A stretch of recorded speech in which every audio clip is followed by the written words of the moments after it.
रोमियन के नामे पौलुस प्रेरित के चिट्ठी अध्याय 1। पौलुस के ओर से जवन यीशु मसीह के दास और प्रेरित होखे खातिर बुलावल गईल और ई परमेश्वर के उस सुसमाचार खातिर अलगा कईल गईल, जेकरा के ऊ पहिले से अपना नबी के द्वारा पवित्र शास्त्र में अपना लइका हमनी के प्रभु यीशु मसीह के बारे में करार कईले रहलन, जे शरीर के भाव से दाऊद के खानदान में पैदा भइलन और पवित्र आत्मा के भाव से मर के जी उठला के कारण सामर्थ के साथे परमेश्वर के लइका ठहरैलन, जेकरा द्वारा हमके अनुग्रह और प्रेरिताई मिलल। बाकी उनका नाम के कारण पूरा देश के लोग विश्वास कर जा और उनका के मानो, जौना में तुहू सगरी लोग प्रभु यीशु मसीह के होखे खातिर बुलावल गईल बाड़ा जा। वह सगरी लोग के जवन रोम में परमेश्वर के प्यारे बाड़न और संत होखे खातिर बुलावल गईल बाड़न। हमार बाप परमेश्वर और प्रभु यीशु मसीह के ओर से तुहन लोग के अनुग्रह और शांति मिलत रहे। पहले हम तुहन लोग सगरी जना खातिर यीशु मसीह के द्वारा अपना परमेश्वर के धन्यवाद करतानी कि तारा विश्वास के चर्चा सगरी दुनिया में हो रहल बा। परमेश्वर जेकर सेवा हम अपना आत्मा से उनकरा लइका के सुसमाचार के बारे में करतानी, उहे हमार गवाह बाड़न कि हम तुहन लोग खातिर कैसे बराबर प्रार्थना करेनी और रोज अपना प्रार्थना में विनती करतानी कि कौनो उपाय से तुहन लोग के लगे आवे के हमार सफर परमेश्वर के इच्छा से पूरा होखे। काहे कि हमके तुहन लोग से मिले के इच्छा बा कि हम तुहन लोग के आत्मा के वरदान दी कि जौना से तुहन लोग अटल होखा, और ई कि हम तुहन लोग के बीच में होके तुहन लोग के साथ परमेश्वर के ये विश्वास के द्वारा जौन हमरा में और तुहन लोग में बा शांति पाई। और हे भाई लोग, हम नइखी चाहत कि तुहन लोग यह बात से अनजान रह जा कि हम बार बार तुहन लोग के लगे आवे के चाहनी, बाकी ना आ सकनी, ऐसे कि जैसन हमके दोसर जाति में लोग के फल मिलल वैसा ही तुहनो लोग के मिले। बाकी अब तक ले रुकल बा। हम यूनानी और आन भाषा जाने वाला लोगन के, बुद्धिमान और बिना बुद्धि वाला सबके कर्जदार हई। हम तुहने लोग के जवन की रोम में रहत आड़ा जा सुसमाचार सुनावे खातिर तैयार बानी। हम सुसमाचार सुनावे से लजात नहीं खी, काहे कि ई सुसमाचार पहले यहूदी फिर यूनानी के मुक्ति देवे खातिर परमेश्वर के लगे ताकत बा। काहे कि ओकरा में परमेश्वर के धार्मिकता से विश्वास और विश्वास खातिर प्रकट होला, जैसे कि लिखल बा, विश्वास से धर्मी जन जिंदा रही।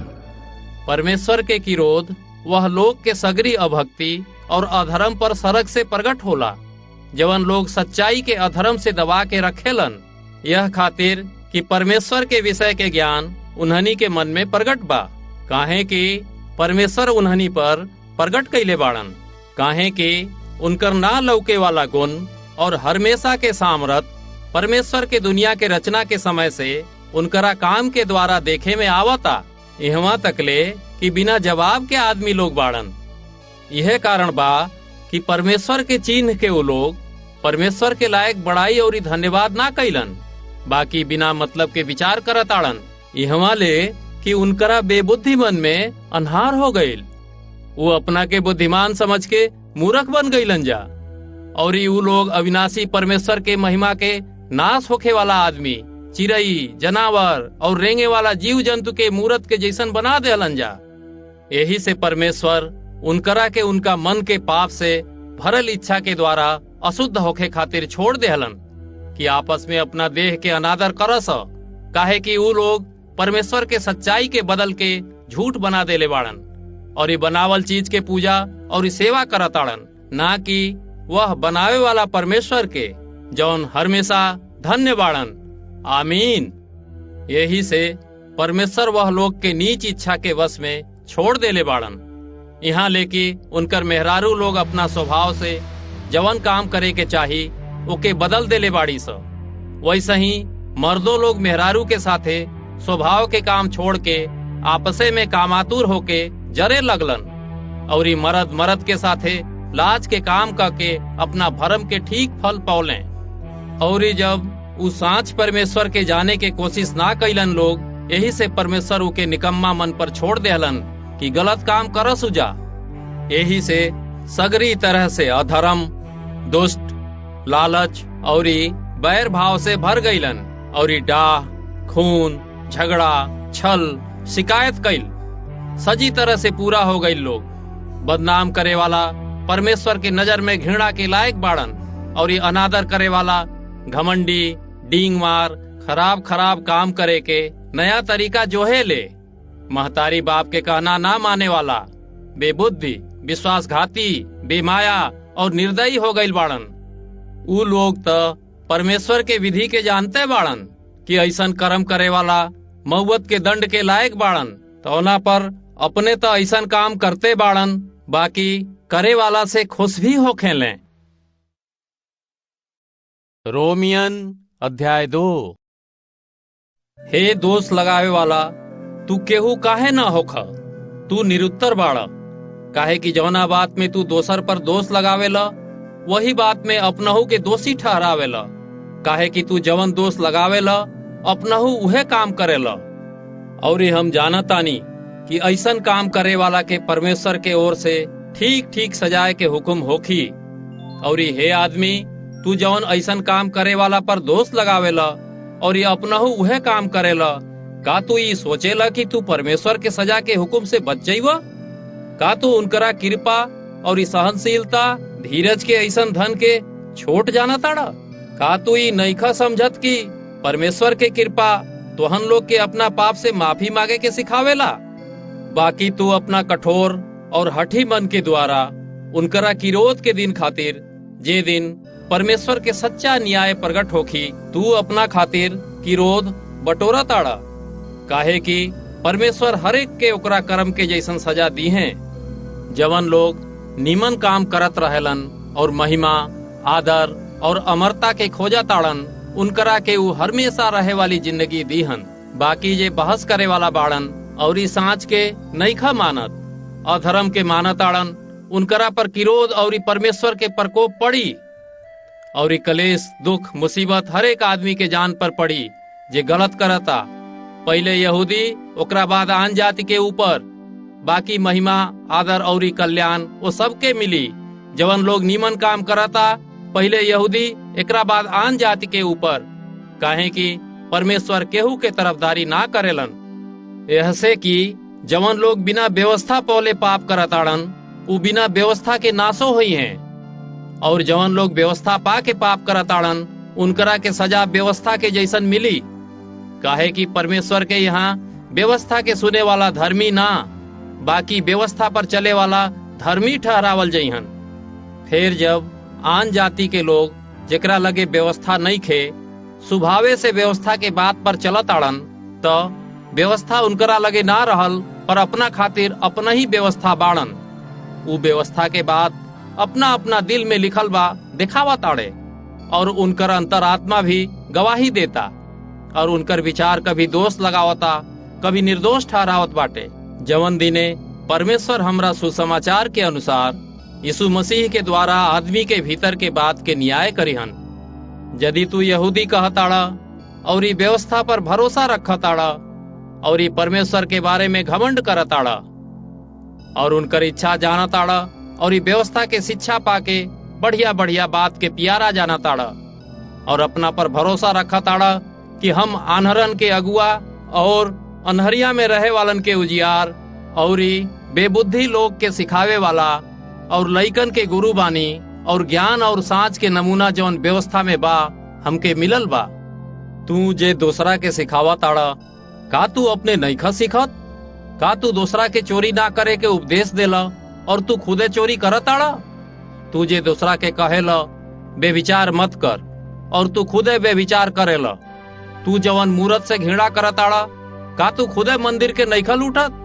तू जे व्यवस्था के बारे में घमंड करत आड़ा, का तू व्यवस्था के ना मान के परमेश्वर के अनादर नईखा करत? जैसे कि लिखल बा, काहे कि तोहरे कारण आन जाति के बीच में परमेश्वर के बेइज्जती कइल जाता। यदि तू लोग व्यवस्था पर चलबा तो खतना से फायदा होई, बाकी यदि व्यवस्था के ना मनबा तो तहार खतना बगैर खतना के बराबर ठहरी। यदि बेगर खतना के आदमी व्यवस्था के विधि के माने त का ओकर बेखतना खतना के बराबर ना गिनल जाई? और जवन आदमी जाति के कारण बिना खतना के बा और उ व्यवस्था के पूरा करता, और तू जवन लेख के मुताबिक और खतना भइला पर व्यवस्था के नईखा मानत, त का दोषी ठहरावल ना जाइब? काहे कि उ यहूदी नईखन जे बाहर से बाड़न, और ना उ खतना हवे जौन प्रगट में बा, देह में बा। बाकी यहूदी उहे बाड़न जे मन में बा, और खतना उहे है जौन दिल और आत्मा में बा, ना कि लेख में।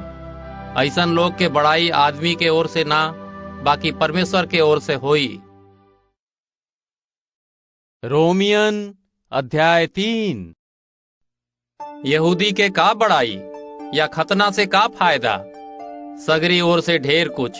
पहले त ई कि परमेश्वर के वचन उ लोग के सौंपल गईल। यदि कुछ लोग विश्वासघाती निकले लोग, त का उनकरा विश्वासघाती होखला से परमेश्वर के सच्चाई बेकार ठहरी? कबहू नहीं। बाकी परमेश्वर सच्चा और सगरी लोग झूठा ठहरी, जैसे लिखल बा, जवना से तू अपना बात में धर्मी ठहरा और न्याय करे कि बेरी तोहार जीत होखे। यदि हमार अधर्म परमेश्वर के धार्मिकता ठहरावाता, तो हम का कहीं?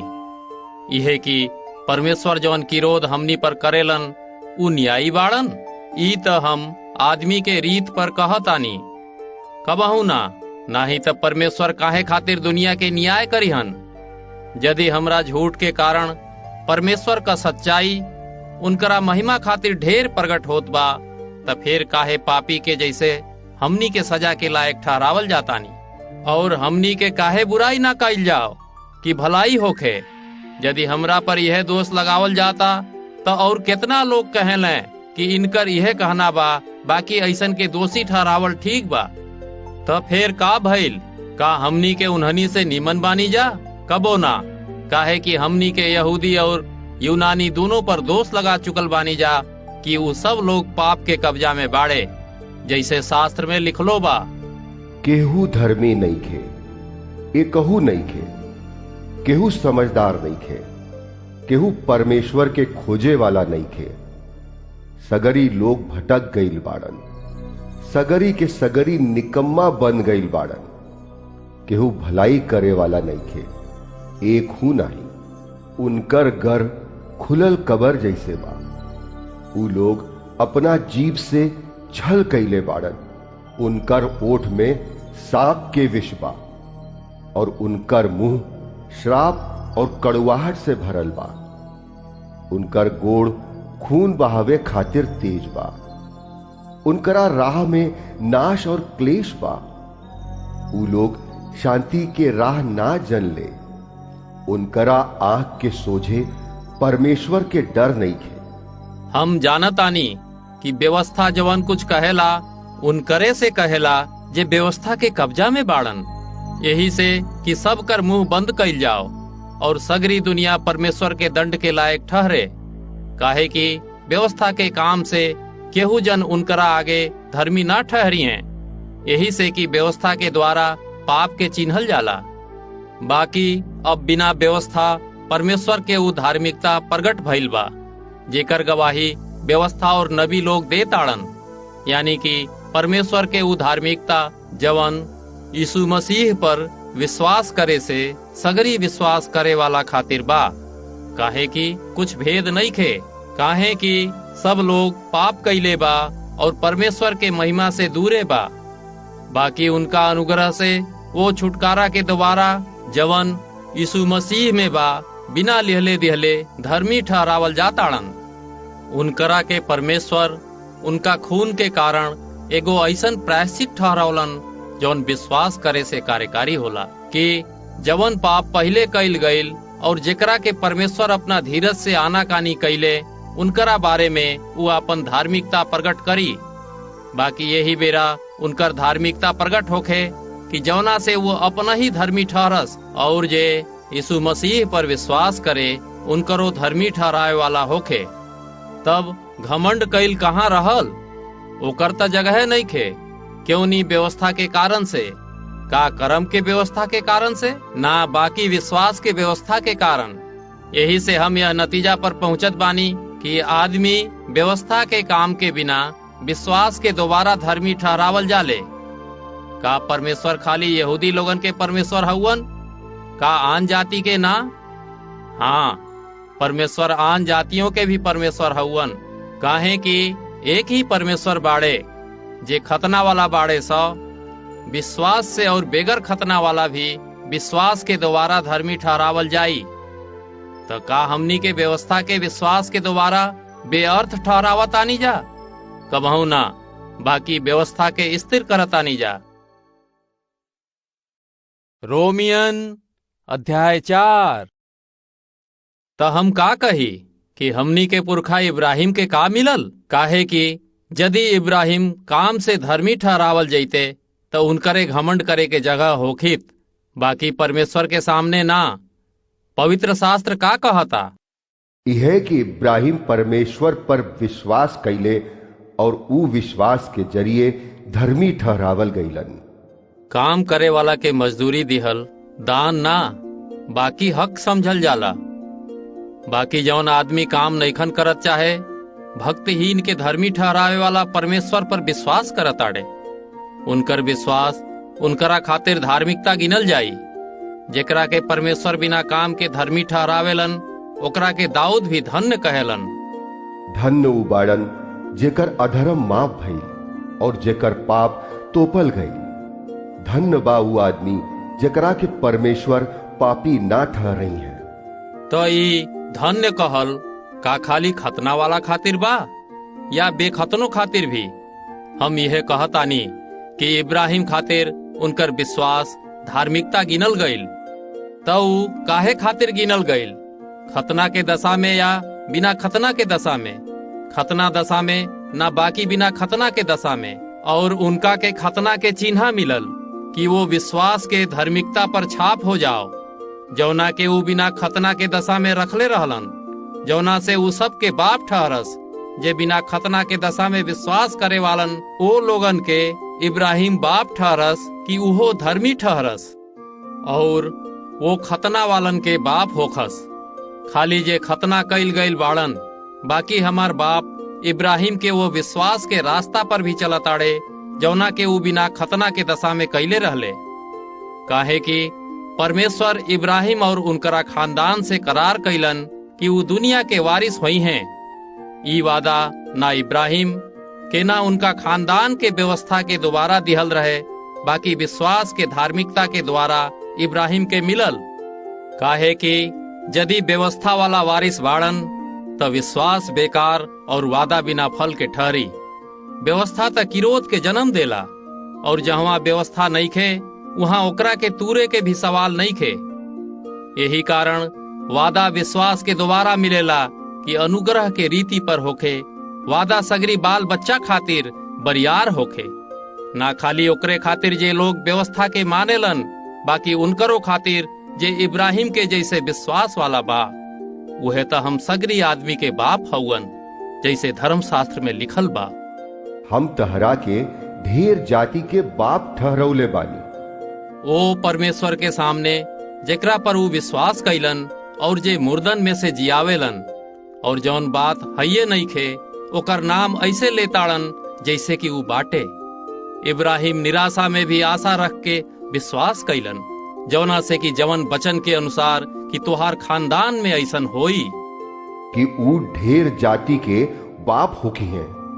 इब्राहिम 100 बरस के रहलन, अपना मरला जैसन देह और उनकर मेहरारू सारा जवन की बाज रहली और ओकरो मुअला जैसे देह रहल, तब्बो विश्वास से ना हिलले और ना विश्वासी होके परमेश्वर के वादा के ऊपर शक कैलन, बाकी विश्वास में मजबूत होके परमेश्वर के महिमा कैलन और निश्चय जानलन कि जौना बात के परमेश्वर वादा कैले बाड़न वो ओकरा के पूरा करे के भी सामर्थ्य रखत आड़न। यही कारण ई उनकरा खातिर धार्मिकता गिनल गईल, और ई वचन विश्वास इब्राहिम खातिर धार्मिकता गिनल गईल। ना खाली उनकरे खातिर लिखल गईल, बाकी हमनियों खातिर भी, जेकरा खातिर विश्वास धार्मिकता गिनल जाई। और हमनियों खातिर जे लोग उनकरा पर विश्वास रखताड़न, जे हमनी के प्रभु यीशु मरला में से जियौलन और हमनी के अपराध खातिर पकड़वावल गईलन और हमनी के धर्मी ठहरे खातिर जियावल गईलन। रोमियन अध्याय 5।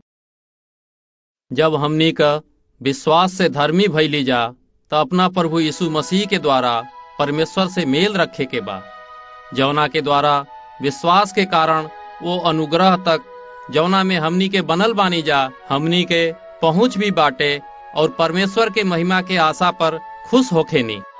खाली यह ना, बाकी हमनी के दुखों में भी खुश होविले, यह समझ के कि दुख में धीरज होखेला और धीरज से खरा निकलल और खरा निकलला से आशा होखेला और आशा से हमनी के लजाए के ना पड़ी, काहे कि पवित्र आत्मा जौन हमनी के परमेश्वर से मिलल बा उनके जरिए परमेश्वर के प्रेम हमनी के मन में डालल गईल बा।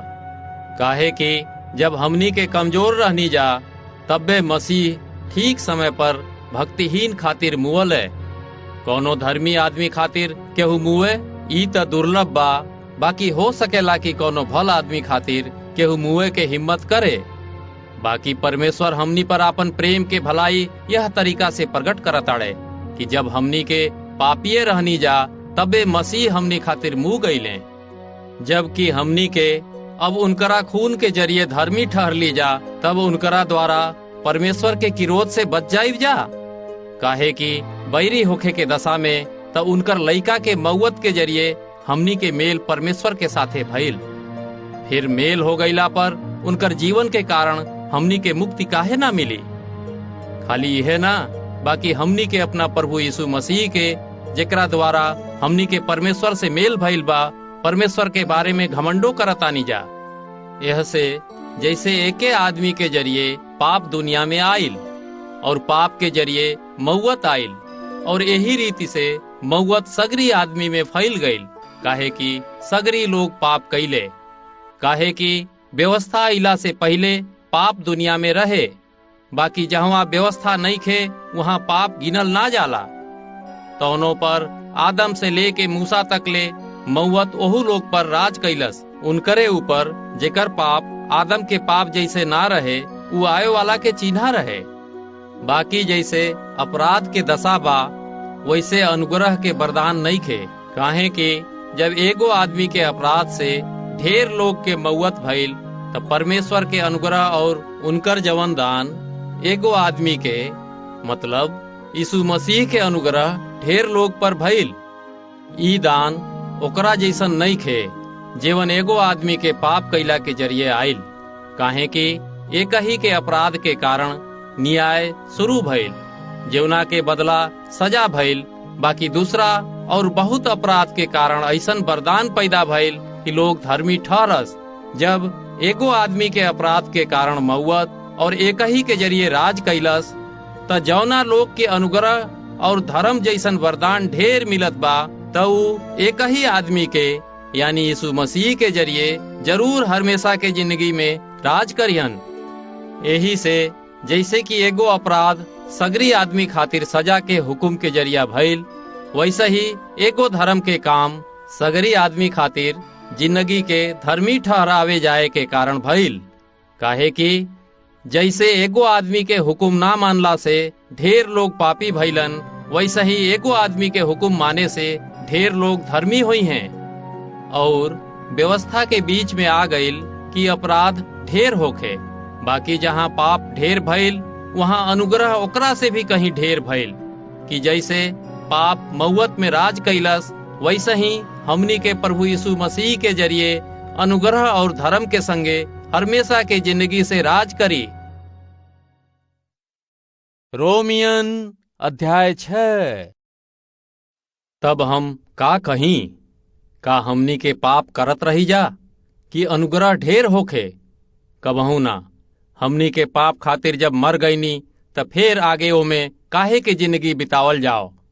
का तू लोग नइखा जानत कि हमनी के जितना आदमी यीशु मसीह में बपतिस्मा लेहनी जा तो उनकरा मौत के बपतिस्मा लेहनी जा, तो वो मौत के बपतिस्मा मिलला से हमनी के उनकरा साथे गाड़ल गईनी जा, ताकि जैसे मसीह बाप के महिमा के जरिए मौत में से जियावल गईलन वैसे ही हमनियों के नया जिंदगी जैसन के चाल चली जा। काहे कि यदि हमनी का उनकरा मौत में उनकरा साथे एक हो गइल बानी जा तो जरूर उनकरा जी उठला पर एक हो जाए जा। काहे कि हमनी के जानत आनी जा कि हमनी के पुरान स्वभाव मसीह के साथे क्रूस पर चढ़ावल गइल, ऐसे कि पाप के देह नाश हो जाओ, ए खातिर कि हमनी के आगे पाप के गुलाम ना रही जा। काहे कि जे मर गइल उ पाप से छुटकारा पा गइल। यदि हम मसीह के साथे मर गईनी तो हमार विश्वास बा कि उनकरा साथे जियबो करब। काहे कि हमनी के जानत आनी जा कि मसीह के मरला में से जी उठ के फेर मरे के नहीं खन, उनकरा पर फेर मौत के राज नहीं खे होखे के। काहे कि उ मर गईलन त पाप खातिर एक ही बार मर गईलन, बाकी अब जे जियत बाड़े उ परमेश्वर खातिर जियत आड़े। वैसे ही तुहू लोग अपना आप के पाप खातिर त मरल, बाकी परमेश्वर खातिर यीशु मसीह में जियत समझ लोग। एह से पाप तोहन लोग के मरे वाला देह में राज ना करे द। तू लोग ओकरा बुरी लालसा के कब्जा में मत रह जा। अपना अंग के अधर्म के हथियार होके खातिर पाप के हाथे मत सौंपा जा, बाकी अपना आप के मरला में से जी उठल समझ के परमेश्वर के सौंपा जा। अपना देह के अंग के धर्म के हथियार होके खातिर परमेश्वर के सौंप, और तुहन लोग पर पाप के राज ना होई। काहे कि तुहन लोग व्यवस्था के कब्जा में नहीं ख, बाकी अनुग्रह के कब्जा में बाड़ा। त का भइल? का हमनी के यही से पाप करी जा कि हमनी के व्यवस्था के कब्जा में नहीं खी जा, बाकी अनुग्रह के कब्जा में बा जा? कबहू ना। का तोहन लोग नहीं खा जानत कि जेकर हुकुम माने खातिर तोहन लोग अपना आप के दास के जैसे सौंप देला, ओकरे दास हउआ। जेकरा हुकुम के मानत आड़ा लोग चाहे पाप काहे ना करे, ओकर अंत मौत हवे, जैसे हुकुम माने वाला के अंत धार्मिकता हवे। बाकी परमेश्वर के धन्यवाद होखे कि तोहन लोग जे पाप के दास रहला तौनों पर मन से वो उपदेश के माने वाला हो गईला जौने सांचा में गढ़ल गईल रहला, और पाप से छूट के धर्म के दास हो गईला। हम तोहन लोग के देह के कमजोरी के कारण आदमी के रीत पर कहतानी, जैसे तोहन लोग अपना अंग के कुकर्म के खातिर अशुद्ध और कुकर्म के दास बना के सौंप ले रहला जा, वैसे ही अब अपना अंग के पवित्रता के खातिर धर्म के दास बना के सौंप द लोग। जब तोहन लोग पाप के दास रहला हा तब धर्म के ओर से आजाद रहला जा। अब अपना बात से तोहन लोग लजात बाड़ा, उसे वह बेरा तोहन लोग के का फल मिलत रहे, काहे कि ओकर अंत तब मौत हुए। बाकी अब पाप से आजाद होके और परमेश्वर के दास बन के जवन फल मिलल, जवना से पवित्रता मिलेला, और ओकरे अंत अनंत जिंदगी हवे। काहे कि पाप के मजदूरी तब मौत हवे, बाकी परमेश्वर के वरदान हमनी के प्रभु यीशु मसीह में अनंत जीवन हवे।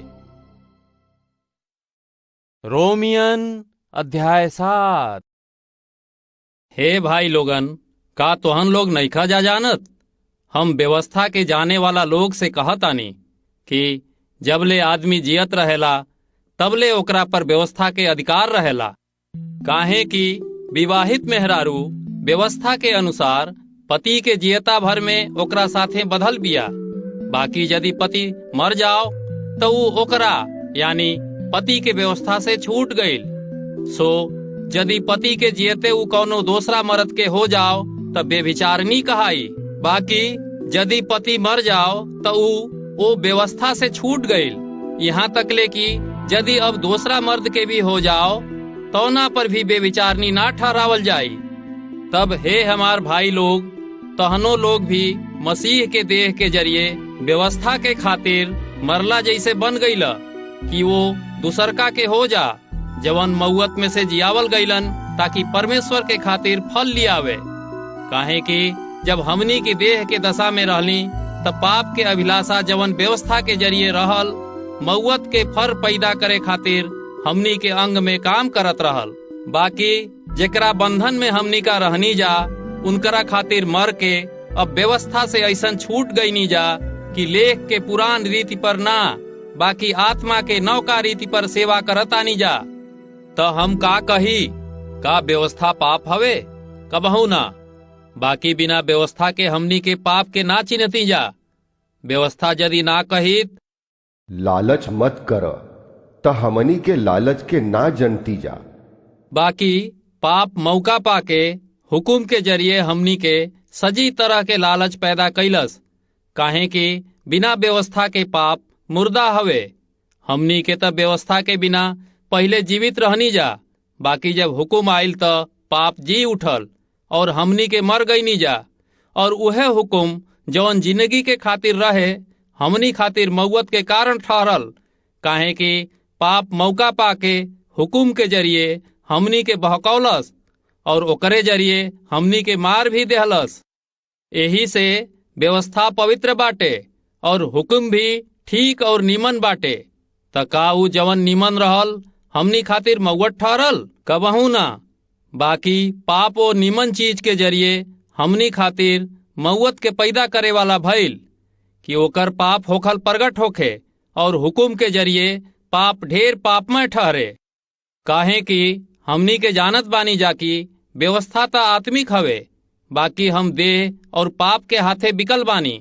और जवन हम करत बानी ओकरा के नइखी जानत, काहे कि जौना के हम चाहत बानी त ओके नइखी करत, बाकी जौना से घिन आवेला उहे करत बानी।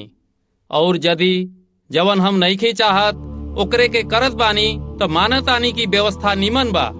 त ऐसन दशा में ओकरा के करे वाला हम ना हई, बाकी पाप हउए जौन हमरा में बसल बाटे।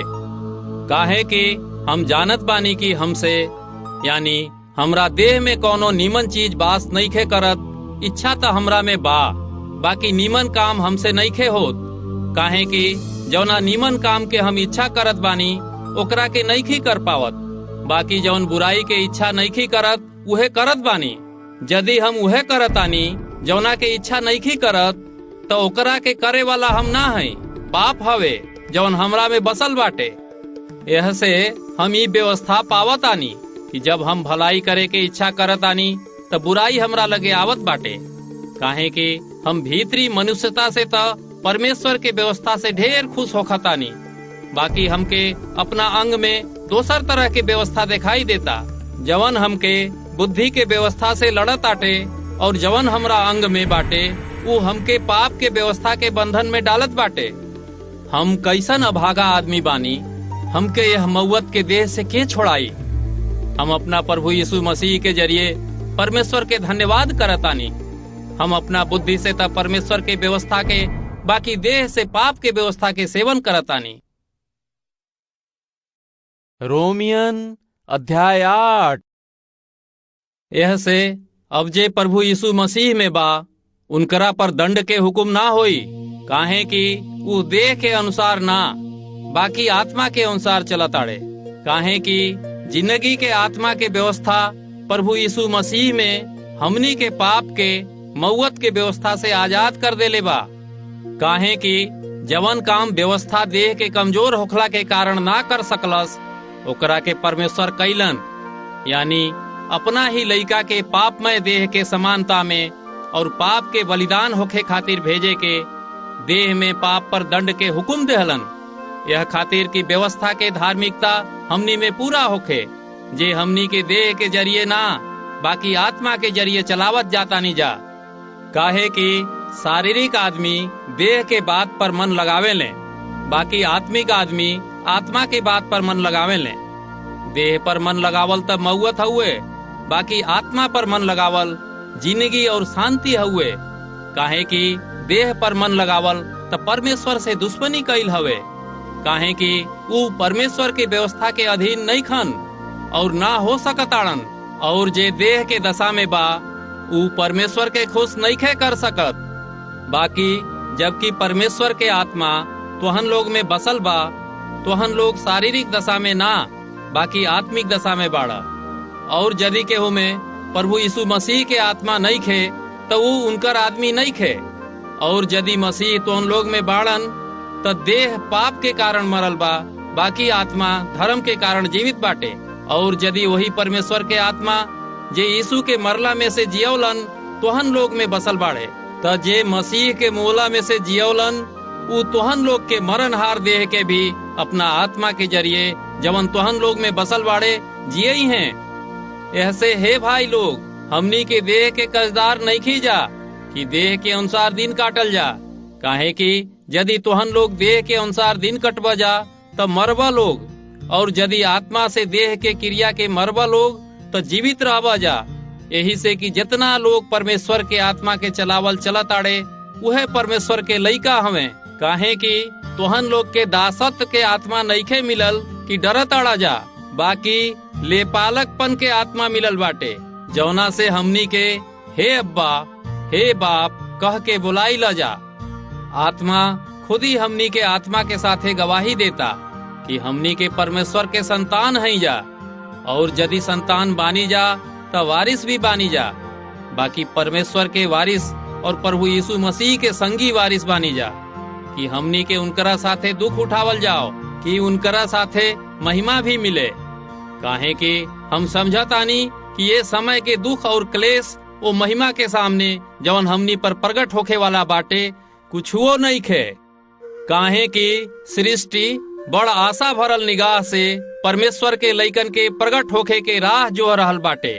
काहे कि सृष्टि अपना इच्छा से ना, बाकी अधीन करे वाला के ओर से व्यर्थता के अधीन यह आशा से कइल गईल कि सृष्टि आप ही विनाश के दासत्व से छुटकारा पाके परमेश्वर के लइकन के महिमा के आजादी हासिल करे।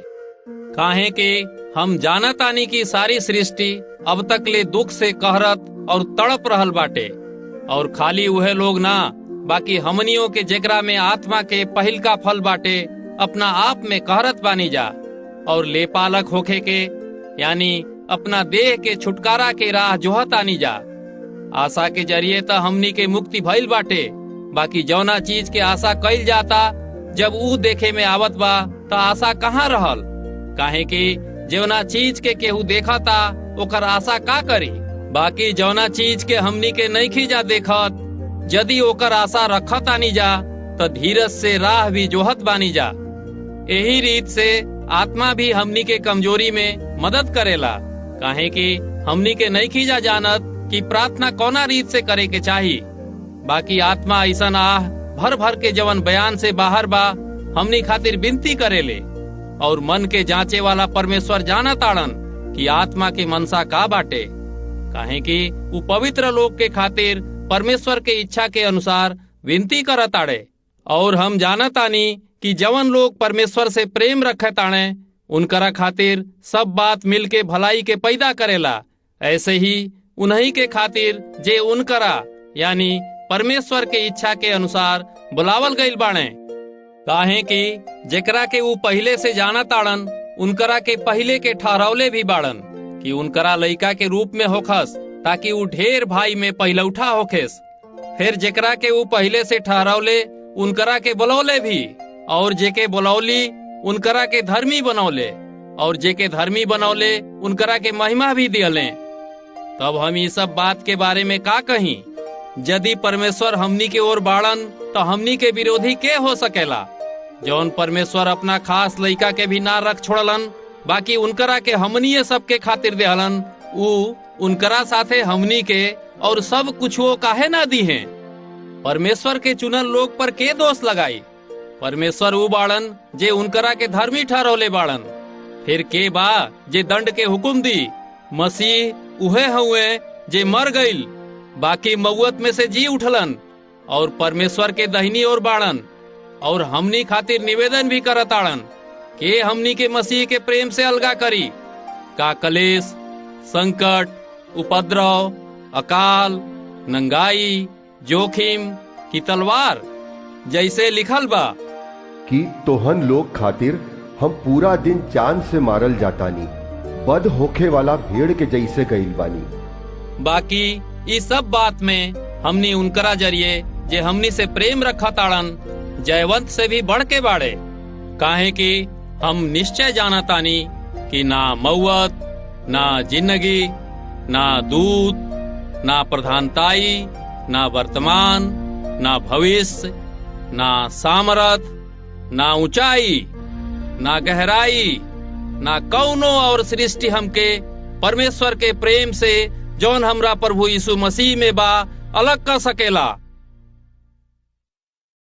रोमियन अध्याय 9। हम प्रभु यीशु मसीह में सच कहतानी, झूठ नइखी बोलत, और हमार विवेक भी पवित्र आत्मा से गवाही देत बाटे। हमके बड़ शोक बाटे और हमार मन हर समय दुखित रहता, काहे कि हम यहाँ तक ले चाहतानी कि अपना भाई लोगन के जे हमरे जाति के बाड़े हमार कुटुम्बी बाड़न खुद मसीह से स्थापित हो जैतन। ऊ इस्राएली बाड़े और लेपालकपन के हक और महिमा, वाचा, व्यवस्था, उपासना और इकरार उन्हीं के बाटे। पुरखा लोग उनकरे हवन और मसीह भी देह के भाव से उनकरे में से भइलन। सबका ऊपर परम परमेश्वर युगान युग धन्य बाड़न। आमीन। बाकी ई ना कि परमेश्वर के वचन टल गइल बा, काहे कि जवन इस्राएल के वंश के बाड़े उ सब इस्राएली नहीं खन, और ना इब्राहिम के वंश होखे के कारण सब उनकरा संतान ठहरलन। बाकी लिखल बा, इसहाक से तोहार वंश कहाई। यानी देह के संतान परमेश्वर के संतान ना, बाकी करार के संतान वंश गिनल जाला। काहे कि करार के वचन ई बाकी, हम ये समय के अनुसार आई और सारा के लइका हुई। खाली यह ना, बाकी रिबका भी एक से यानी हमनी के बाप इसहाक से गर्भवती रहली, और अभी तक ले ना कोनो लइका पैदा भइल रहल, और ना वो कुछ भला बुरा कैले रहलन। उनकरा से कहले रहलन, यही से कि परमेश्वर के मनसा जौन उनकरा चुन लेवे के अनुसार बाटे, कर्म के कारण ना बाकी बुलावे वाला पर बनल रहे।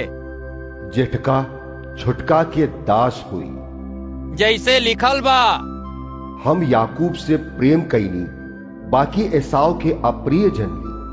तब हम का कहीं, का परमेश्वर के यहाँ अन्याय बाटे? कबहू ना, काहे कि वो मूसा से कहत आड़न, हम जेकरा ऊपर दया करे चाही ओकरा पर दया करब, और जेकरा ऊपर कृपा करे चाही ओकरा ऊपर कृपा करब। तब ई ना तो चाहे वाला के ना दौड़े वाला के, बाकी दया करे वाला परमेश्वर के बात हवे। काहे कि पवित्र शास्त्र में फिरौन से कहल गईल रहे, हम तोहरा के यही से खड़ा कैले बानी कि तोहरा में आपन सामर्थ दिखाई, और हमरा नाम के प्रचार सगरी दुनिया में होखे। तब ऊ जेकरा के चाहेलन ओकरा पर दया करेलन, और जेकरा के चाहेलन ओकरा के कठोर कर देलन। तब तोहन लोग हमरा से कहबा जा, फिर ऊ काहे खातिर दोष लगावेलन? के उनकरा इच्छा के सामना करेला? हे आदमी, भला तू के हुआ जे परमेश्वर के सामना करत आड़ा? का गढ़ल चीज गढ़े वाला से कह सकेला, तू हमरा के ऐसन काहे बनवले बाड़ा? का कुम्हार के माटी पर अधिकार नहीं खे कि एक ही लोदा में से एगो बर्तन आदर के खातिर और दूसर का अनादर खातिर बनावे? तो ओमे कौन अचरज के बात बाटे कि परमेश्वर आपन किरोध दिखावे और आपन सामर्थ प्रकट करे के इच्छा से किरोध के बर्तन के जवन विनाश के खातिर तैयार कैल गईल रहे बड़ा धीरज से सही, और दया के बर्तन पर जेकरा के उ महिमा के खातिर पहले से तैयार कैलन, अपना महिमा के धन के प्रकट करे के इच्छा कैलन। यानी हमनी पर जेकरा उ ना खाली यहूदी में से बाकी आन जाति में से भी बोलौलन, जैसे उ होशे के किताब में भी कहताड़न, जवन हमार प्रजा ना रहल ओकरा के हम आपन प्रजा कहब, और जे पियारा ना रहल ओकरा के पियारा कहब। और ऐसन होई कि जवना जगह में उनकरा से ई कहल गईल रहे तू हमार लोग ना हुआ, वही जगह ऊ जीवित परमेश्वर के संतान कही है। और यशाया इस्राएल के बारे में पुकार के कहताड़न, भले इस्राएल के संतान के गिनती समुंदर के बालू के बराबर होखे, तब वो थोड़े ही आदमी मुक्ति पाई है। काहे कि प्रभु आपन वचन धरती पर धार्मिकता से पूरा करके जल्दी ओकरा के सिद्ध करी है। जैसे यशाया पहले भी कहले रहलन, यदि सेनाओं के प्रभु हमरा खातिर वंश ना छा तो हम सदोम के जैसे हो जाती और अमोरा के सरीखे ठहरती।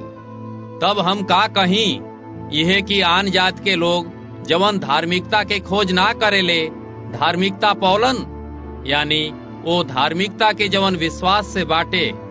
बाकी इसराइली जवन धर्म के व्यवस्था के खोज करत रहले वो व्यवस्था तक ना पहुँचलन। काहे खातिर? यही से कि वो विश्वास से ना बाकी जैसे कर्म से ओकरा खोज करत रहल, उ लोग वो ठोकर के पत्थर पर ठोकर खैलन, जैसे लिखल बा, देखा हम सिय्योन में एगो ठेस लागे के पत्थर और ठोकर खाए के चट्टान रखतानी, और जे ओकरा पर विश्वास करी उ न लजाई। रोमियन अध्याय 10। हे भाई लोग, हमरा मन के लालसा और इस्राएल खातिर परमेश्वर से हमार प्रार्थना बाटे कि उनके मुक्ति मिले।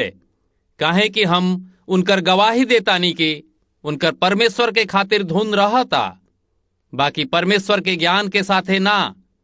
काहे कि उ परमेश्वर के धार्मिकता से अनजान होके और आपन धार्मिकता स्थापना करे के जतन करके परमेश्वर के धार्मिकता के अधीन ना भइले। काहे कि हर एक विश्वास करे वाला खातिर धार्मिकता के निमित्त मसीह व्यवस्था के अंत हवे। काहे कि मूसा ई लिखले बाड़े, जवन आदमी ओ धार्मिकता पर जवन व्यवस्था से बात चलत आड़न उ यही कारण जीवित रही हैं। बाकी जवन धार्मिकता विश्वास से बा उ ऐसे कहता कि तू अपना मन में ई ना कहिया सड़क पर के चढ़ी, यानी मसीह के उतार ले आवे खातिर, या अधोलोक में के उतरी, यानी मसीह के मरला में से जिया के ऊपर ले आवे खातिर। बाकी का कहताड़े, यह वचन तोहरा निकट बाटे, तोहरा मुंह में और तोहरा मन में बा। ई उहे विश्वास के वचन हवे जवन हम प्रचार करतानी। यदि तोहन लोग अपना मुंह से यीशु के प्रभु जान के अंगीकार कर और अपना मन से विश्वास कर कि परमेश्वर उनकरा के मरला में से जियौलन, तो तोहन लोग के जरूर मुक्ति मिली। काहे कि धार्मिकता के खातिर मन से विश्वास कइल जाला और मुक्ति के खातिर मुंह से अंगीकार कइल जाला। काहे कि पवित्र शास्त्र ई कहता, जे केहू उनकरा पर विश्वास करी उ ना लजाई। यहूदी और यूनानी में कुछुओ भेद नहीं खे, उ एक ही प्रभु बाड़न और अपना नाम ले वाला सबका के आशीष देलन। काहे कि जे केहू प्रभु के नाम ले ओकरा के मुक्ति मिली। फिर जेकरा पर वो लोग विश्वास ना कैले उ उनकर नाम काहे खातिर ली है, और जेकर सुनबे ना कैले ओकरा पर विश्वास काहे खातिर करी है, और प्रचार क के बिना काहे सुनस, और भेजल ना जाओ तो काहे खातिर प्रचार करी। जैसे लिखल बा, उनकर गोड़ कैसन सुहावना बा जे नीमन बातन का सुसमाचार सुनावताड़े। बाकी सगरी लोग ओ सुसमाचार पर कान ना लगौलन। यशायाह कहताड़े, हे प्रभु, हमरा सुसमाचार के प्रतीत कैले बाटे। यह से विश्वास सुनला से और सुनल मसीह के वचन से होखेला। बाकी हम कहतानी कि का वो लोग ना सुन ले तो सही। काहे कि लिखल बा, उनकर आवाज सजी धरती पर और उनकर वचन दुनिया के छोर तक ले पहुंच गईल बाटे। फिर हम कहतानी, का इस्राएली ना जानत रहलन सा? पहले तो मूसा कहताड़न, हम उनकरा जरिए जे जाति नइखे तोहरा मन में जलन उपजाई। हम एगो मूरख जाति के जरिए तोहरा के रिस दिलाए। फिर यशायाह बड़ हियाव के साथे कहताड़े, जे हमरा के ना खोजत रहले उ हमरा के पा लिहले, और जे हमरा के पूछत भी ना रहे उनकरा पर हम प्रगट हो गई। बाकी इस्राएल के बारे में वो कहताड़न, हम सारा दिन अपन हाथ एगो हुकुम ना माने वाला और विवाद करे वाला प्रजा के ओर पसरले रहले। रोमियन अध्याय 11। यही से हम कहतानी, का परमेश्वर अपना लोग के छोड़ देहले? कबहू ना, हमहू तो इस्राएली हई, इब्राहिम के वंश और बिन्यामीन के गोत्र में से हई। परमेश्वर अपना वो लोग के ना छोड़लन जेकरा के वो पहले ही से जानत रहलन। का तोहन लोग नइखा जानत कि पवित्र शास्त्र एलियाह के कथा में का कहता कि वो इस्राएल के विरोध में परमेश्वर से विनती करताड़े। हे प्रभु, ऊ लोग रौरी नबी लोग के घात कैलन और रौरी बेदी के ढा देलन, और हम ही अकेला बचल बानी, और ऊ लोग हमरो परान के खोजी बाड़े। बाकी परमेश्वर से उनकरा के उत्तर का मिलल? हम अपना खातिर 7,000 आदमी रख छोड़ले बानी, जवन बाल के आगे घुटना नहीं खंजा टेकले। यही रीत से यह समय भी अनुग्रह से चुनल गईल। कितना लोगन बाकी बाड़े। यदि अनुग्रह से भइल तो फिर कर्म से ना ही तो अनुग्रह फिर अनुग्रह ना रहल। तब नतीजा का भइल? यह कि इस्राएली जौना के खोज में रहले वो उनकरा के ना मिलल। बाकी चुनल गईल बाकी लोग के मिलल, और शेष लोग कठोर कईल गईले, जैसे लिखल बा। परमेश्वर ऊ लोग के आज के दिन तकले भारी नींद में डलले बाड़े, और ऐसन आंख दिले बाड़न कि जौना से लौके, और ऐसन कान कि जौना से ना सुना। और दाऊद कहताड़न, उनकर भोजन उनका खातिर जाल, फंदा, ठोकर और दंड के कारण हो जाओ। उनकरा आंख पर अन्हार घेर ले, ताकि ना देख सकस जा, और तू हमेशा उनकरा पीठ के झुका के रख। हम फिर कहतानी, का उ लोग यही खातिर ठोकर खैले कि गिर पड़स? कबहू ना। बाकी उनकरा गिरे के कारण आन जात के मुक्ति मिलल, ताकि इस्राएली लोग उनकरा से डाह करस। तब यदि उनकर गिरल दुनिया के खातिर धन और उनकर घटी आन जात के खातिर संपत्ति के कारण भइल, तो उनकरा भरपूरी से कितना ना होई। हम तू आन जाति से ये बात कहतानी, जबकि हम आन जाति के खातिर प्रेरित बानी। तब हम अपना सेवा के बड़ाई करतानी, ताकि कौनो रीति से हम अपना कुटुंबी से डाह करवा के उनकरा में से कई एक से मुक्ति कराई। काहे कि जब उनकर त्याग दिहल गईल दुनिया के मिलाप के कारण भइल, त का उनकर ग्रहण कईल गईल मरला में से जी उठला के बराबर ना होई? जब चढ़ावा के पहिल का पेड़ पवित्र ठहरल, त सजी सानल आटा भी पवित्र बाटे, और जब जड़ पवित्र ठहरल त डाढ़ भी पवित्र बाटे। बाकी यदि कुछ डाढ़ तूर दिहल गईल होखे, और तोहन लोग ओकरा में जंगली जलपाई होके सटावल गईला, और ओकरा साथे जैतून गाछ के जड़ के रस के भागीदार हो गईल बाड़ा, त डाढ़ पर घमंड जन कर जा। और यदि तोहन लोग घमंड करबा जा, तो जान ल जा कि तोहन लोग जड़ के ना, बाकी जड़ तोहन लोग के संभारेला। फिर तोहन लोग कहबा, डाल यही से तुरल गईल कि हम ओमे साटल जाई। भला ऊ तो अविश्वास के कारण तुरल गईल, बाकी तोहन लोग विश्वास से बनल रहताड़ा। यही से घमंडी मत होखा, बाकी परमेश्वर के भय माना। काहे कि जब परमेश्वर स्वाभाविक डाढ़ के ना छोड़ ले, तो तोहन लोग के ना छोड़ी हैं। यही से परमेश्वर के कृपा और कड़ाई के देखा, जे गिर गईल उनकरा पर कड़ाई, तहरा पर कृपा। यदि तोहन लोग उनकरा में ना बनल रहब, तो तोहनो लोग काट देहल जइब। और उहो यदि अविश्वास के छोड़ के विश्वास करे लगी है, तो साटल जई हैं। काहे कि परमेश्वर उनकरा के फिर साट सकताड़न। काहे कि यदि तू वो जलपाई से जवन स्वभाव से जंगली बाटे काटल गईल, और स्वभाव के विरोध नीमन जलपाई में साटल गईल, तभी जवन स्वाभाविक डाढ़ बाटे अपना ही जलपाई में साटल काहे ना जाई। हे भाई लोगन, कहीं ऐसा ना होखे तोहन लोग अपना आप के बुद्धिमान समझा जा। यही से हम नहीं चाहत कि तोहन लोग यह भेद से अनजान रह जा, कि जब ले आन जाति पूरी रीत से परमेश्वर के लगे आ ना जाए, तब ले इसराइल के एगो भाग ऐसा ही कठोर रही, और यही रीति से सगरी इसराइल मुक्ति पाई, जैसे लिखल बा। छुड़ावे वाला सिय्योन से आई है, और अभक्ति के याकूब से दूर करी है, और उनकरा साथे हमार इहे वाचा हुई, जबकि हम उनकरा पाप के दूर कर देई।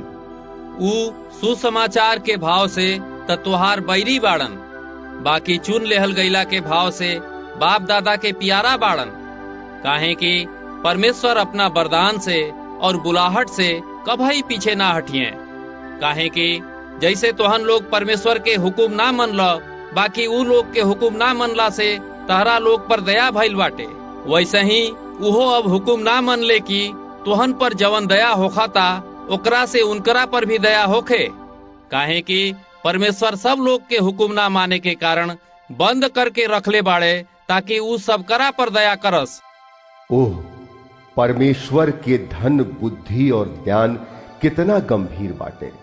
उनकर विचार कैसन अथाह बा और उनका रास्ता कैसन अगम बाटे। प्रभु के बुद्धि के जानल, या उनकर मंत्री के भई, या के पहले उनकरा के कुछुओ देले बा कि जेकर बदला उनकरा के देहल जाओ। काहे कि उनकरा ओर से उनकरे जरिए और उनकरे खातिर सगरी चीज बा।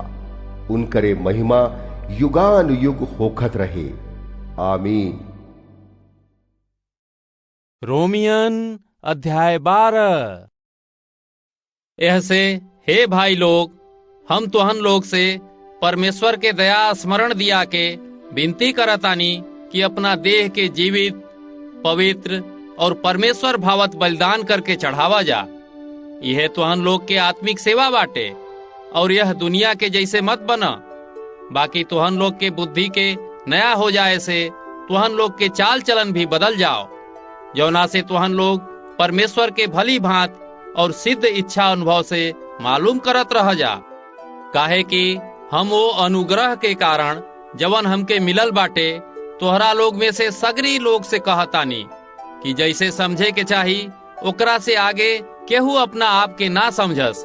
बाकी जैसे परमेश्वर हरेक के ओकरा विश्वास के अनुसार बांट देले बाड़न, वैसे ही सुबुद्धि के साथे अपना आप के समझ।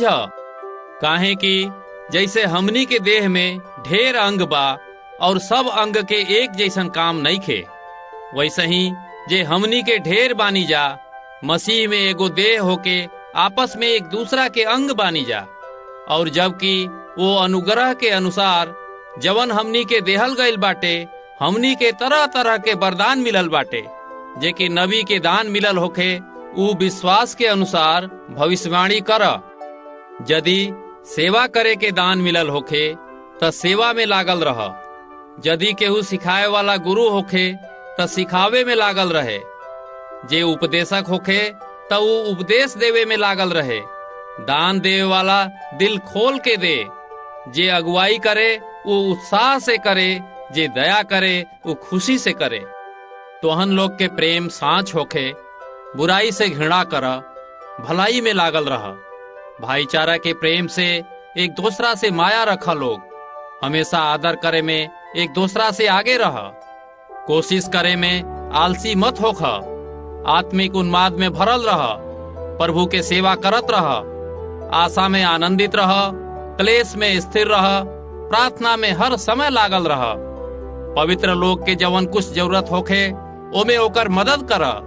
पहुनाई करे में लागल रह। लोग सतावे वाला के आशीष द, आशीष दिह जा, शराब मत दिह जा। खुश होखे वाला के साथ खुश होखे और रोए वाला के साथ रोउआ जा। आपस में एक जैसन मन रख। घमंडी मत होख। बाकी गरीब के साथे संगत रख। अपना नजर में बुद्धिमान मत बना जा। बुराई के बदला केहू के साथे बुराई जन कर जा। जवन बात सब लोग खातिर निमन बा ओही के चिंता कैल कर। लोग जहाँ तक ले होखे त सगरी आदमी के साथे मेल मिलाप से रह जा। हे प्रिय लोग, आपन बदला मत लिह जा, बाकी किरोध के मौका दिह लोग। काहे कि लिखल बा, बदला लेहल हमार काम बा। प्रभु कहताड़न कि हम ही बदला लेब। बाकी तोहन लोग के बैरी भूखाइल होखे तो ओकरा के खाना खियावो। यदि पियासल होखे तो ओकरा के पानी पियावो। काहे कि ऐसन कैला से तोहन लोग ओकरा सिर के ऊपर आगी के अंगार के ढेर लगईब जा। बुराई से मत हार जा, बाकी भलाई से बुराई के जीत ल जा। रोमियन अध्याय 13। हरेक आदमी प्रधान अधिकारी के अधीन रह। काहे कि कौनो अधिकारी ऐसा नहीं खे जौन परमेश्वर के ओर से ना होखे, और जौन अधिकारी बाड़न उ परमेश्वर के ठहरावल गईल बाड़न। यह से जे केहू अधिकार के विरोध करेला उ परमेश्वर में विधि के सामना करेलन और सामना करे वाला के सजाए मिली। काहे कि हाकिम नीमन काम के ना बाकी बुरा काम के खातिर डर के कारण बाटे। यह से यदि तोहन लोग हाकिम से निडर रहे चाहताड़ा तो नीमन काम कर जा और उनकरा ओर से तोहन लोग के बड़ाई होई।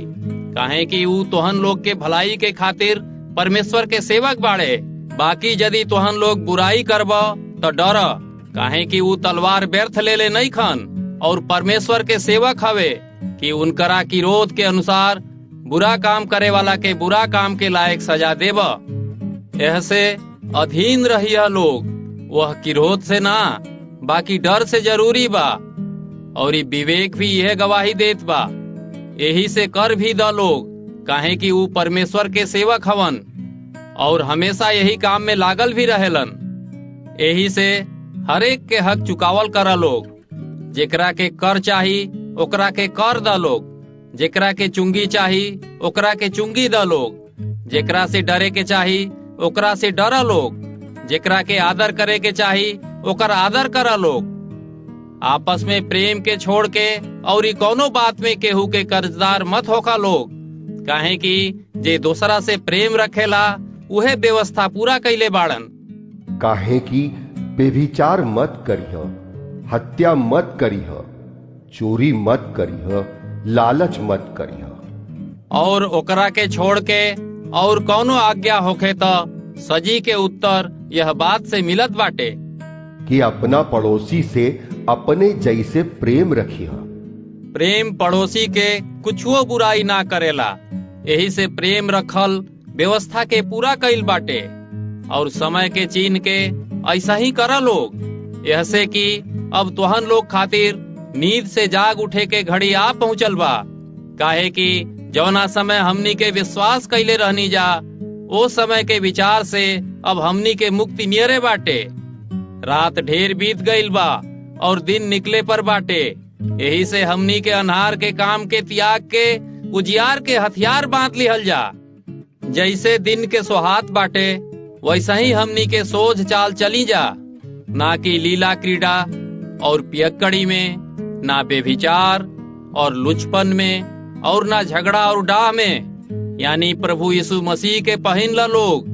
और देह के पाप के लालसा के पूरा करे के उपाय मत करा लोग।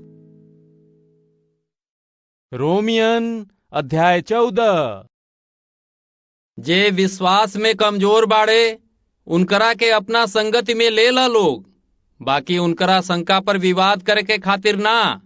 काहे कि एगो के विश्वास बाटे कि सजी कुछ खाइल उचित बाटे। बाकी जे विश्वास में कमजोर बाड़े उ सागे पात ही खालन।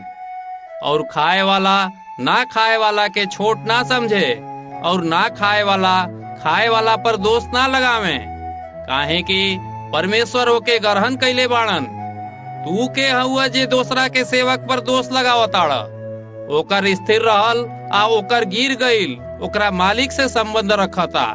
प्रभु ओकरा के स्थिर कर सकताड़न। केहू तो एक दिन के दूसरा से बढ़ के जानताटे और केहू सगरी दिन एक जैसे जानताटे। सब कोई अपना मन में निश्चय कर ले, जे कोनो दिन के मानत बाटे उ प्रभु के खातिर मानत बाटे। जे खाताड़े उ प्रभु के खातिर खाताड़े, काहे कि उ परमेश्वर के धन्यवाद करताड़न। और जे नईखन खात उहो प्रभु के खातिर नईखन खात और परमेश्वर के धन्यवाद करताड़न। काहे कि हमनी में से केहू ना अपना खातिर जिएला और ना अपना खातिर मरेला। काहे कि यदि हम जियत बानी तो प्रभु खातिर जियत बानी, और यदि मरब तो प्रभु खातिर मरब। ताकि हम जी या मरी हम प्रभु के बानी। काहे कि मसीह यही खातिर मरलन और जी उठलन कि ऊ मरल और जियल दोनों के प्रभु होखे। तू अपना भाई पर काहे दोष लगाओ ताड़ा, या तू फिर काहे अपना भाई के छोड़ जाना ताड़ा। हमनी के सजी परमेश्वर के न्याय सिंहासन के सामने खड़ा होखब जा। काहे कि लिखल बाटे, प्रभु कहताड़न, हमरा जीवन के सौगंध हरेक के घुटना हमरे सोझे झुकी और हरेक जीव परमेश्वर के अंगीकार करी। ताकि हमनी में से हर एक परमेश्वर के आपन आपन लेखा दी हैं। अब आगे हमनी के एक दूसरा पर दोष ना लगावल जाओ। बाकी तोहन लोग ठान ल जा कि केहू अपना भाई के सामने ठेस या ठोकर खाए के जरिया ना होखे। हम जानतानी और प्रभु यीशु से हमरा निश्चय भइल बा कि कौनो चीज अपना आप में अशुद्ध नहीं खे। बाकी जे ओकरा के अशुद्ध समझता ओकरा खातिर अशुद्ध बाटे। यदि तोहार भाई तोहरा भोजन के कारण उदास होताड़न तो फिर तू प्रेम के रीत से नईखा चलत। जेकरा खातिर मसीह मरलन ओकरा के तू अपना भोजन के जरिए नाश मत कर। अब तोहरा भलाई के निंदा ना होखे पावे, काहे कि परमेश्वर के राज खाइल पियल ना बाकी धर्म और मिलाप और ऊ खुशी हवे जवन पवित्र आत्मा से मिलेला। और जे केहू यह रीत से मसीह के सेवा करे ताड़े ऊ परमेश्वर के भावेलन और आदमी लोग में ग्रहण योग्य ठहरेलन। यह से हमनी के वो बात के कोशिश कइल जाओ जवना से मेल मिलाप और एक दूसरा के सुधार होखे। भोजन के खातिर परमेश्वर का काम मत बिगाड़। सजी कुछ शुद्ध त बाटे, बाकी वो आदमी खातिर बुरा बाटे जेकर ओकरा भोजन करे से ठोकर लगेला। नीमन त ई बाटे कि तू मांस मत खा, ना शराब पिय, ना और कुछ ऐसन कर जवना से तहार भाई ठोकर खाओ। तहार जवन विश्वास होखे ओकरा के परमेश्वर के सामने अपने ही मन में रख। धन्य बाड़न ऊ जे वो बात में जेकरा के ऊ ठीक समझताड़े अपने आप के दोषी नईखन ठहरावत। बाकी जे शक करके खाताड़न ऊ दंड के लायक ठहर गईले, काहे कि ऊ निश्चय धारणा से नईखन खात और जौन कुछ विश्वास से नईखे ऊ पाप हवे। रोमियन अध्याय 15। निदान हम लोग बलवान लोग के चाही कि कमजोर लोग के सहल जाओ, ना कि अपना आप के खुश कइल जाए। हमनी में से हर एक अपना पड़ोसी के ओकरी भलाई के खातिर सुधारे के निमित्त खुश कर, काहे कि मसीह अपना आप के खुश ना कइल। बाकी जैसे लिखल बा, तोहरा निंदक के निंदा हमरा पर आ पड़ल। जितना बात पहले से लिखल गईल ऊ हमनिये के शिक्षा खातिर लिखल गईल बाटे कि हमनी के धीरज और पवित्र शास्त्र के शांति और हिम्मत के जरिए आशा रखल जाओ। धीरज और शांति के दाता परमेश्वर तोहन लोग के ई वरदान देस कि मसीह यीशु के अनुसार आपस में एक मन होके रहा लोग, ताकि तोहन लोग एक मन और एक मुंह होके हमनी के प्रभु यीशु मसीह के बाप परमेश्वर के बड़ाई करा लोग। ऐसे जैसे मसीह भी परमेश्वर के महिमा के खातिर तोहन लोग के ग्रहण कैले बाड़न, वैसे ही तोहरो लोग भी एक दूसरा के ग्रहण करा लोग। हम कहतानी कि जवन करार बाप दादा के दिहल गईल रहल ओकरा के मजबूत करे खातिर परमेश्वर के सच्चाई के सबूत देवे के खतना के सेवक बनलन। और आन जाति के लोग भी दया के कारण परमेश्वर के बड़ाई करस, जैसे लिखल बा, ऐसे हम जाति जाति में राउर धन्यवाद करब और रौरी नाम के भजन गायब।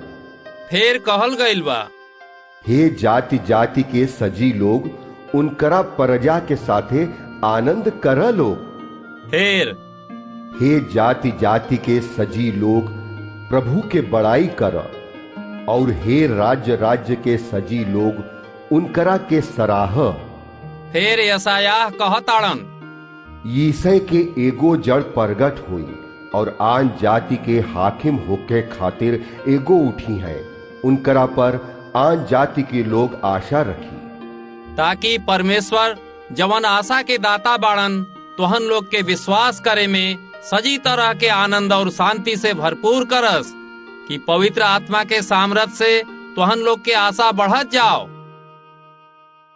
हे भाई लोग, हम अपनहु तोहन लोग के बारे में नीमन से जानतानी कि तुहू लोग भी अपना भलाई से भरल और परमेश्वर के ज्ञान से भरपूर बाढ़ जा और एक दूसरा के सिखा भी सकताड़ा जा, ताकि हम कहीं कहीं याद दियावे के खातिर तोहन लोग के जवन ढेर हियाव करके लिखली ई ओ अनुग्रह के कारण भइल जवन परमेश्वर से हमके मिलल बाटे, कि हम आन जाति के खातिर मसीह यीशु के सेवक होके परमेश्वर के सुसमाचार के सेवा याजक के जैसे करी, जवना से आन जाति के लोग भेंट चढ़ावल लोग के पवित्र आत्मा से पवित्र बन के परमेश्वर के खातिर ग्रहण होखे।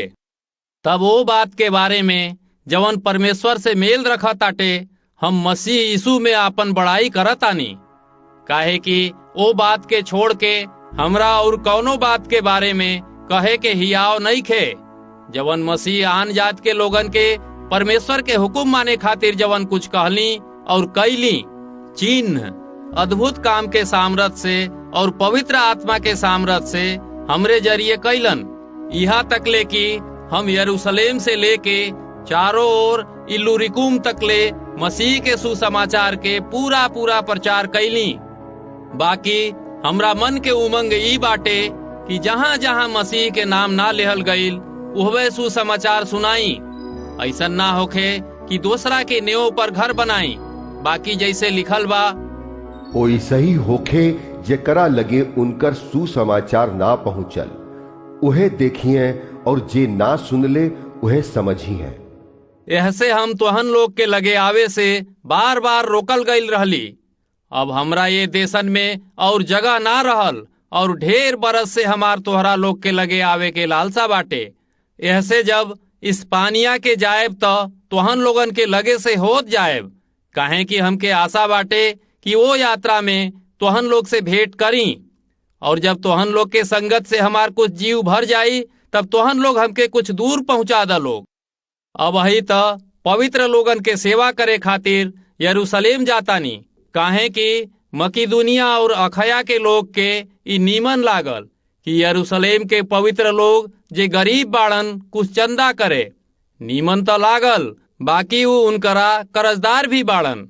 काहे कि यदि आन जाति उनकरा आत्मिक बात में भागी भइले तो उनकरा भी उचित बाटे कि दुनियावी बात में उनकर सेवा करस। तब हम ई काम पूरा करके और उनकरा के ई चंदा सौंप के तोहन लोग के लगे से होत इस्पानिया जाएब। और हम जानतानी कि जब हम तोहन लोग के लगे आइब तब मसीह के पूरा आशीष के साथे आइब। हे भाई लोगन, हम यीशु मसीह के जवन हमनी के प्रभु बाड़न और पवित्र आत्मा के प्रेम के याद धरा के तोहन लोग से विनती करतानी कि हमरा खातिर परमेश्वर से प्रार्थना करे में हमरा साथे लौलीन रहिया जा कि हम यहूदिया प्रदेश के अविश्वासी लोगन से बचल रही और हमारू सेवा जौन यरूशलेम खातिर बाटे पवित्र लोग के भावे। हम परमेश्वर के इच्छा से तोहन लोग के लगे आनंद के साथे आके तोहन लोग के साथे विश्राम पाई। शांति के परमेश्वर तहरा सगरी लोग के साथे रहस। आमीन। रोमियन अध्याय 16। हम तहरा से फीबे के जौन हमार बहिन और किखिया के कलीसिया के सेविका बाटे विनती करतानी। तू जैसन की पवित्र लोग के चाही वो बहन के प्रभु में ग्रहण कर और जे कौनो बात में उनके तहरा से जरूरत होखे ओकर सहायता कर। काहे कि उ ढेर के बरन हमरो मददगार भइल बाड़ी। प्रिस्का और अक्विला के जवन यीशु मसीह में हमार सहकर्मी बाड़न नमस्कार। उ लोग हमरा जान के खातिर आपन सिर दे देले रहलन और खाली हम ही ना बरन आन जात के सजी कलीसिया के लोग उनकर धन्यवाद करताटे। और वो कलीसिया के भी नमस्कार जौन उनकरा घर में बा। हमरा प्यारा इपेनितुस के जवन मसीह के खातिर आसिया के पहला फल बाटे नमस्कार। मरियम के जौन तोहरा खातिर ढेर परिश्रम कैली नमस्कार। अंद्रुनिकुस और यूनियास के जवन हमरा कुटुंबी बाड़न और हमरा साथे कैद भी भइल रहल और प्रेरित में नाम बा और हमरा से पहले मसीह में भइल रहलन नमस्कार। अम्पलियातुस के जवन प्रभु में हमार प्यारा बाड़न नमस्कार। उर्बानुस के जवन मसीह में हमार सहकर्मी बाड़न और हमरा प्यारा स्तफुस के नमस्कार। अपिल्लेस के जे मसीह में खरा निकलन नमस्कार। अरिस्तुबुलुस के घराना के नमस्कार। हमरा कुटुंबी हेरोदियोन के नमस्कार।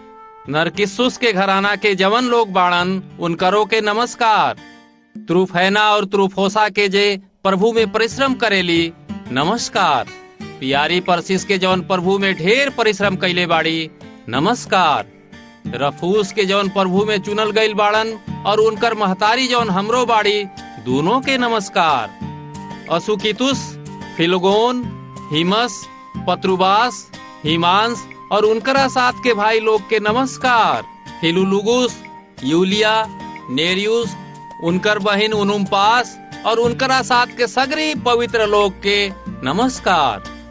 आपस में पवित्र चुमा से नमस्कार करिह जा। तुहन लोग के मसीह के सगरी कलीसिया के ओर से नमस्कार। अब हे भाई लोग, हम तुहन लोग से विनती करतानी कि जे लोग वो ज्ञान के विपरीत जवन तुहन लोगन के मिलल बा, ओकरा में जवन लोग फूट और रुकावट डालत आने, ओकरा के तोड़ द लोग और उनकरा से दूर रह जा। काहे कि ऐसन लोग हमनी के प्रभु यीशु मसीह के नाम के ना, बाकी अपना पेट के सेवा करेले और आपन चिकन चिकन बात से सोच सोच लोग के बहका देलन। तुहन लोग के हुकुम माने के चर्चा सगरी लोग में फैल गईल बाटे। यही से हम तुहन लोग के बारे में खुश बानी। बाकी हम ही चाहतानी कि तुहन लोग भलाई के खातिर बुद्धिमान, बाकी बुराई के खातिर भोला बनल रह जा। शांति के परमेश्वर शैतान के तुहन लोग के गोड़ से जल्दी कुचलवा दी हैं। हमरा प्रभु यीशु मसीह के अनुग्रह तुहन लोगन पर होत रहे। तीमुथियुस हमरा सहकर्मी के, लुकियुस, यासोन और सोसीपत्रुस हमार कुटुंबी लोग तुहन लोग के नमस्कार बोलताड़न। हम जवानी चिट्ठी के लिखे वाला तिरतियुस के प्रभु में तुहन लोग के नमस्कार। गयुस के जवन हमारा और कलीसिया के पहुनाई करे वाला बाड़न, उनकर तुहन लोग के नमस्कार। इरास्तुस जवन नगर भंडारी बाड़न और भाई क्वारतुस के तुहन लोग के नमस्कार। अब जे तुहन लोग के हमार सुसमाचार यानी यीशु मसीह के बारे में प्रचार के अनुसार विश्वास में स्थिर कर सकताड़े, ओ भेद के प्रकाश के अनुसार जौन सनातन से छिपल रहल, बाकी अब प्रकट होके सनातन परमेश्वर के हुकुम से नबी के किताब के जरिए सगरी जात के लोग के बतावल गईल बा कि वो लोग विश्वास से हुकुम माने वाला हो जाए। वही अद्वैत बुद्धिमान परमेश्वर के यीशु मसीह के जरिए युगान युग महिमा होखत रहे। आमीन।